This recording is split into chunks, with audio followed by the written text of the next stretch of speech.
Magandang hapon, mga kagimat, mga kamutya.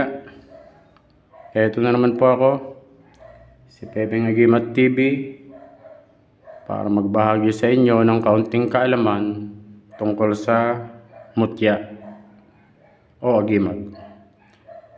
Itong ipapakita ko sa inyo ito guys, ito'y mutya ng ipo-ipo kung tawagin. Ito'y bato, mutya. Ang mutya ng ipo-ipo, ito'y pinaniniwalaan na nagtataglay ng pangkalahatang depensa, pangkalahatang proteksyon. Ito po'y itong mutya ng ipo-ipo'y proteksyon sa sarili, physical man na labanan. Pag ikaw ay napalaban at nagtatangan ka ng mutya ng ipo-ipo, ikaw ay malakas at mabilis sa labanan. Hindi ka basta-bastang matatalo dahil iba ang galing mo. Ito rin po ay pinaniniwalaan na nagtataglay ng kapangyarihan kontra sa mga kulam, barang, masamang elemento, palipad hangin, mga itim na mahika, mga masamang engkanto o masamang espiritu. Ito po'y pangkalahatang depensa. Kaya po napakaganda magtangan ng ganitong mutya. Itong mutya ng ipo-ipo. Ito po'y halos lahat na ng basta kontra sa kung ano man sumpa. Kontra rin po ito sa mga inggit, sa mga inggitera. Lahat na po ay sakop na ng mutya ng ipo-ipo. Kaya po ito ay napakagandang itangan.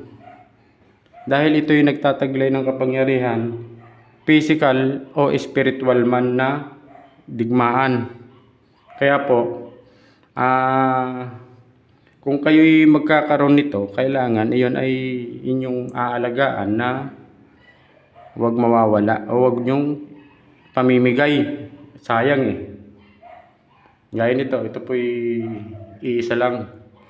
Kaya ito'y, ang ano lang po nito'y, lagi lang papahiran ng yung olive oil o yung langis ng nyog na galing sa mga baon ng mga makapangyarihan din, yung mga walang mata, isang mata o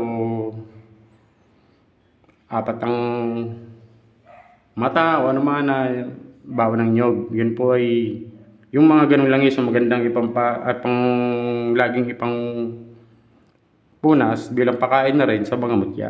Ganun po yan. Kaya po